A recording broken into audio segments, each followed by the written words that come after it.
नमस्कार, आप देख रहे हैं न्यूज वन इंडिया। मैं हूं आपके साथ राजेश कुमार। खबरें देवभूमि की।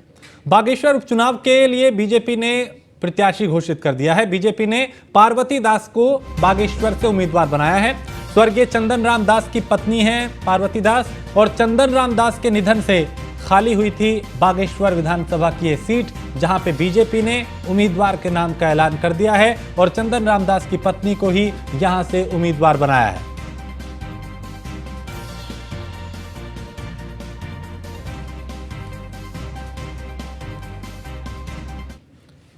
और बागेश्वर उपचुनाव को लेकर कांग्रेस और बीजेपी में बयानबाजी तेज हो गई है। बीजेपी का कहना है कि अन्य विधानसभाओं के मुकाबले बागेश्वर विधानसभा का संगठन सबसे ज्यादा मजबूत है। साथ ही जिस तरह की लोकप्रियता दिवंगत चंदन रामदास की रही है, उसका भी पार्टी को काफी फायदा होगा और बीजेपी का प्रत्याशी भारी मतों से जीतेगा। वहीं कांग्रेस नेताओं का कहना है कि बागेश्वर में सभी मोर्चे एक्टिव हैं और जमीनी स्तर पर काम कर रहे हैं, इसलिए पार्टी प्रत्याशी बंपर वोटों से चुनाव जीतेगा। अपने नेतृत्व के मार्गदर्शन में हम लोग चंपावत विधानसभा की भांति भारी बहुमत से बागेश्वर का उपचुनाव भी जीतने जा रहे हैं। जहां तक मेरी जानकारी, मैं तो वहां स्वयं संगठन मंत्री रहा हूं। हमारा जो पार्टी का संगठन है वो अन्य जिलों के मुकाबले अपेक्षाकृत वहां ज़्यादा मजबूत है और चंदन राम दास जी की छवि बागेश्वर में बहुत अच्छी रही है। और पिछले चुनाव की मैं अगर आपको जानकारी दूं तो उस चुनाव में वो अस्वस्थ थे 2022 के चुनाव में, और पूरे चुनाव की काल अवधि में वो केवल एक दिन चुनाव प्रचार में गए, अंतिम दिन। बागेश्वर उपचुनाव को लेकर के कांग्रेस पार्टी की बहुत पहले से तैयारियां हैं। वहां पर जो 180 बूथ थे उनका पुनर्गठन जो है हम कर चुके हैं। कांग्रेस के आदरणीय प्रदेश अध्यक्ष करण महाराज जी 3 बार पहले वहां दौरा कर चुके थे। अभी तो वहीं पर उन्होंने कैंप किया हुआ है। नेता प्रतिपक्ष यशपाल आर्य हों, जो हमारे पूर्व राज्यसभा सांसद प्रदीप टमटा जी हों, पूर्व मुख्यमंत्री आदरणीय हरीश रावत जी हों, लगातार बागेश्वर के संपर्क में है। और बागेश्वर में हमारी जमीनी तैयारियां इतनी मजबूत हैं कि इसी से भाजपा में बौखलाहट। और उत्तराखंड में आपदा के हालात को देखते हुए मुख्यमंत्री पुष्कर सिंह धामी ने अपने आवास पर उच्च स्तरीय बैठक की। इस दौरान अतिवृष्टि से प्रभावित क्षेत्रों और वहां किए जा रहे राहत व बचाव कार्यों की जानकारी ली। मुख्यमंत्री ने कहा, एसडीआरएफ और जिला प्रशासन की टीम राहत एवं बचाव कार्य में लगी है। साथ ही घायलों को समुचित उपचार के भी निर्देश दिए गए हैं। हालात को देखते हुए 2 दिन के लिए 4 धाम यात्रा भी रोकी गई है। सभी श्रद्धालुओं से अनुरोध भी किया कि मौसम के अनुरूप ही यात्रा करें। मुख्यमंत्री ने बैठक के दौरान भारी बारिश को देखते हुए सभी अधिकारियों, एसडीआरएफ की टीमों और राहत बचाव में लगे सभी दलों को 24 घंटे अलर्ट रहने को कहा।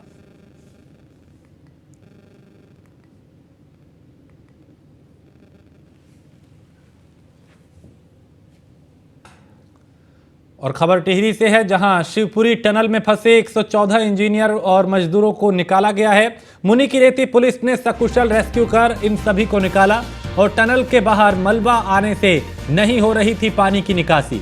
पुलिस ने पॉकलैंड मशीन से मलबा हटाकर पानी बाहर निकाला। एल&टी कंपनी के अफसरों और कर्मचारियों ने पुलिस की भी काफी यहां पे तारीफ की। प्रशासनिक टीम की भी यहां तारीफ की गई।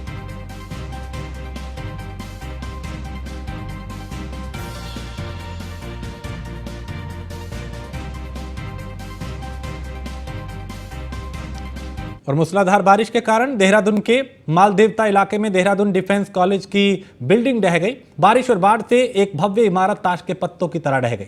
बता दें कि टिहरी जिले के मालदेवता क्षेत्र में बना दून डिफेंस कॉलेज गढ़वाल के निचले हिमालयी क्षेत्र में बना हुआ है और इस कॉलेज में आईआईटी के टेक्निकल कोर्सेज के साथ ही नेशनल डिफेंस एकेडमी और डिफेंस सेवा से संबंधित तमाम परीक्षाओं की तैयारी करवाई जाती है। ये एक निजी संस्थान है जिसमें सैकड़ों छात्र पढ़ते हैं। जानकारी के अनुसार इमारत के जमींदोज होने से किसी तरह की जान हानि नहीं हुई, ये राहत की बात रही। इसके साथ ही ये बिल्डिंग काफी अधिक पुरानी भी बताई जा रही है।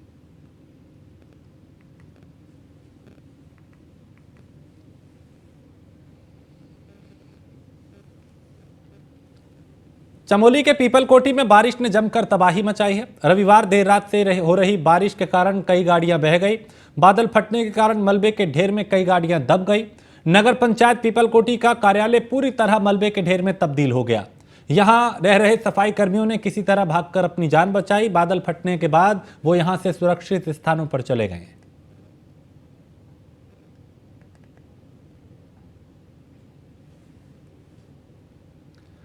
पहाड़ों में लगातार हो रही बारिश के कारण पर्वतीय क्षेत्रों से लेकर मैदानी इलाकों में जनजीवन प्रभावित हुआ है। पहाड़ों में लगातार हो रहे भूस्खलन से कई राष्ट्रीय राजमार्ग बाधित हो गए हैं। टिहरी जिले में भी बारिश के कारण ऋषिकेश गंगोत्री नेशनल हाईवे 3 स्थानों पर बाधित है।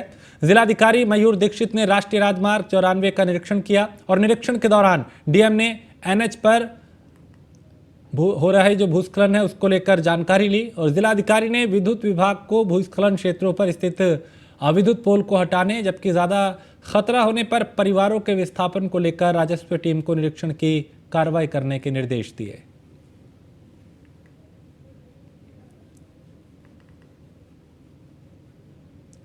तो भारी बारिश के बीच ग्राउंड जीरो पर जिलाधिकारी पहुंचे और नेशनल हाईवे खुलवाने के लिए उन्होंने मोर्चा संभाला और ज़रूरी दिशा निर्देश भी दिए।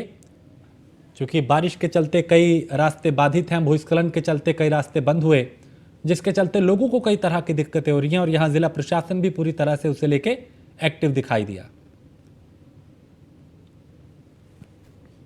कल काफ़ी बारिश हुई है नीचे नरेंद्र नगर, मुनि की रेती आगे माल देवता एरिया में, और हमारे तीनों जो नेशनल हाईवेज़ हैं वो अभी वर्तमान में बंद हैं, परंतु 12 से 1 बजे के बीच में हमारे 258 और 707 खुल जाएंगे और 94 पे भी हमारी मशीन तैनात है।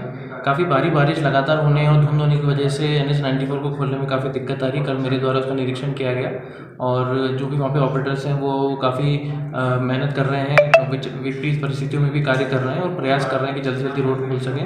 इसके अतिरिक्त जो हमारी एसेंशियल सप्लाईज़ हैं, भले वो खाद्यान्न हो, पेट्रोल डीजल हो, उसकी पूर्ति सभी जगह सुचारू है। कल कुछ दिक्कत नई टिहरी में आई थी परंतु उसको भी सुचारू कर दिया गया था। कल उत्तराखंड में भारी बारिश ने राहत और बचाव काम में लगी एसडीआरएफ के भी रास्ते रोक दिए। एसडीआरएफ की कमांडेंट मणिकांत मिश्रा, जो कि राहत बचाव कार्य में टीम के साथ जुटे थे, उनका रास्ता गरुड़ चट्टी के पास तेज पानी की बहाव ने रोक दिया। बताया जा रहा है कि इस मार्ग पे ऐसे ही आधा दर्जन गदेरे बह रहे हैं, जिसके चलते लोगों को और प्रशासनिक टीमों को भी अब कई तरह की दिक्कतें हो रही हैं।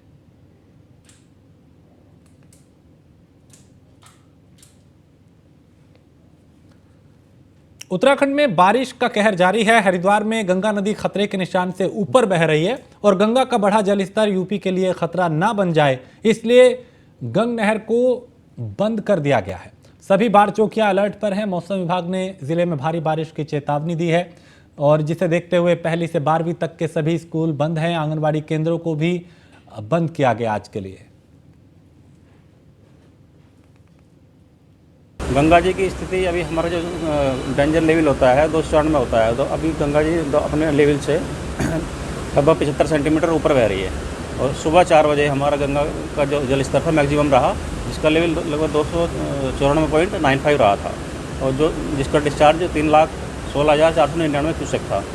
फिलहाल जो है हमने हमारा पूरा स्टाफ यहाँ मौजूद है और अलर्ट में है और जो भी नीचे हमारी चौकियाँ हैं, बाढ़ चौकियाँ, सबको अलर्ट कर दिया गया और प्रशासन का पूरा सहयोग हमें मिल रहा है। पहली बार ऐसा हुआ है कि गंगा खतरे के निशान से ऊपर निकली है? जी, इस साल हमारा सबसे जो डिस्चार्ज मैक्सिमम आया है रात 4 बजे आया है गंगा जी की।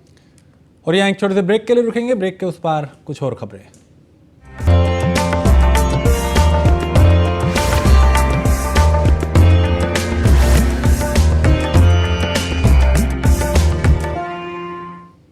भारी बारिश की वजह से ऋषिकेश के कई इलाकों में जलभराव से बाढ़ जैसे हालात बन गए। दहशत की वजह से कई इलाकों के रहने वाले लोगों ने रात जगकर गुजारी और गंगानगर, शिवाजी नगर और कई दूसरे इलाकों के लोग इसके चलते प्रभावित भी हुए। लोगों के घरों में पानी घुस गया। वहीं रायवाला के प्रतीत नगर के दर्जनों घरों में बारिश का पानी घुस गया। एसडीआरएफ को मदद के लिए यहाँ पहुँचना पड़ा और एसडीआरएफ के जवानों ने फंसे हुए लोगों को बाहर निकाला और सुरक्षित स्थानों पर पहुंचाया।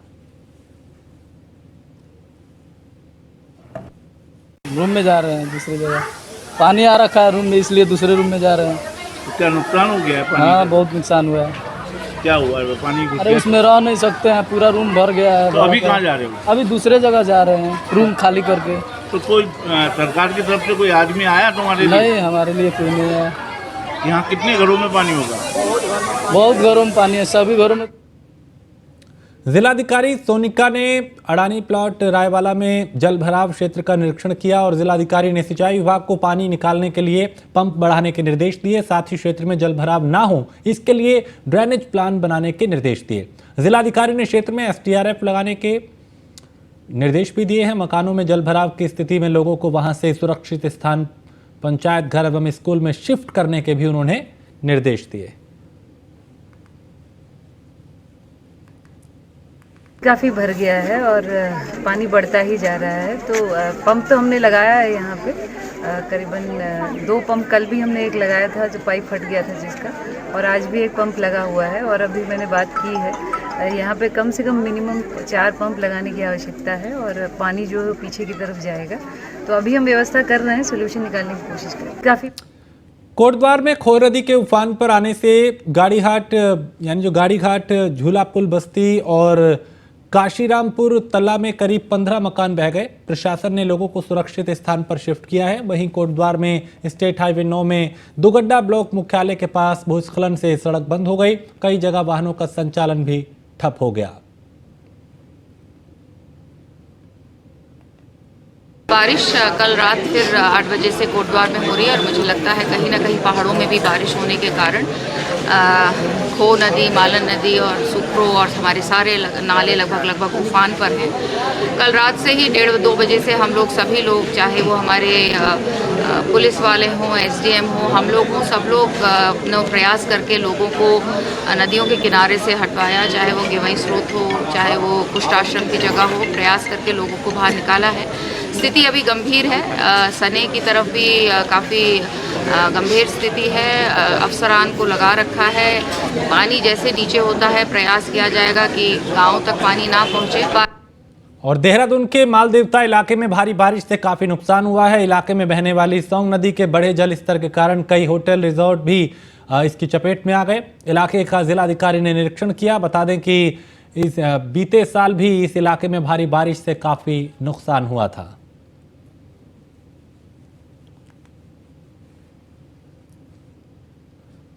और मालदेवता क्षेत्र में लगातार हो रही बारिश के चलते स्थानीय लोगों में काफी डर भी है। स्थानीय लोगों के मुताबिक रविवार देर शाम से ही मालदेवता क्षेत्र में सौंग नदी का जलस्तर उफान पर होने लगा था, जिसके चलते लोगों के घरों तक में पानी घुस आया। हालांकि अब भी लोग डरे हुए हैं। स्थानीय लोगों का कहना है कि सरकार नदी के आसपास के क्षेत्र में बिल्कुल भी ध्यान नहीं दे रही, जिसके चलते हर बरसात में ऐसे हालात बनते हैं।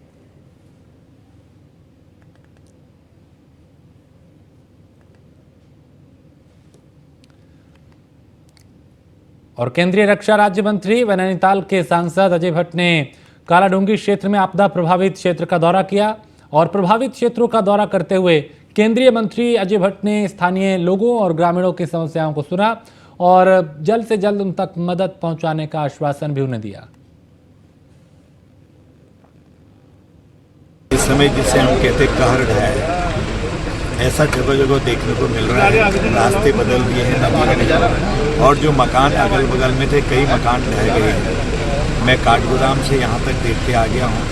इससे पहले हम ऊपर गए थे विदरामपुर, पूरा घरों में पानी भर गया। जनहानि कहीं नहीं हुई है, ईश्वर की कृपा ये रही है। और ऐसे ही यहाँ पर इस समय ये मंगोलिया नाला का मितिसा नाला और फिर मंगोलिया हमारा धड़ा, तो इसको हम देख रहे हैं कि इसमें अभी पीडब्ल्यूडी को मैंने कहा आज नहीं तो पुल बनाना ही पड़ेगा, तभी हम लोगों के जीवन को बचा। चमोली के बिरही इलाके में बीती देर रात बीरगंगा नदी के उफान पर आने से नदी पर बने पावर प्रोजेक्ट को जोड़ने वाला पुल बह गया। पुल के बहने से 2 कर्मचारी फंस गए, जिन्हें सुबह चमोली थाना पुलिस और एसडीआरएफ के द्वारा ट्रॉली के माध्यम से सुरक्षित रेस्क्यू किया गया। ऋषिकेश में सीमा डेंटल स्थापित क्षेत्र आमबाग में हुए जलभराव से जलमग्न हुए मकानों में कुछ लोगों के फंसे होने की सूचना पर एसडीआरएफ की टीम ने कार्रवाई करते हुए सभी को वहां से निकाला। यहां करीब 20 लोग फंस गए थे, जिनको सुरक्षित निकाला गया।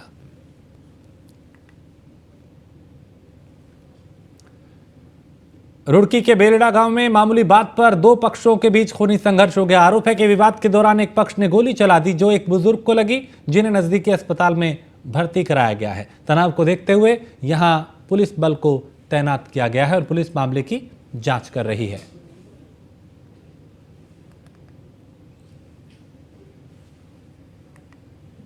और पतंजलि में इलाज के नाम पर फर्जी बुकिंग कर ठगी करने वाले आरोपी बिहार से गिरफ्तार हो गए हैं। हालांकि आरोपियों में एक नाबालिग शामिल था जिसे परिजनों को सौंप दिया गया। आरोपियों के पास से 3 फर्जी सिम, पतंजलि योगपीठ के फर्जी कैश वाउचर और मरीजों से लिए गए पैसे का लेखा जोखा बरामद हुआ। आरोपी 15 दिन के भीतर 16 लाख से भी ज्यादा की ठगी कर मकान और गाड़ी खरीद चुके थे।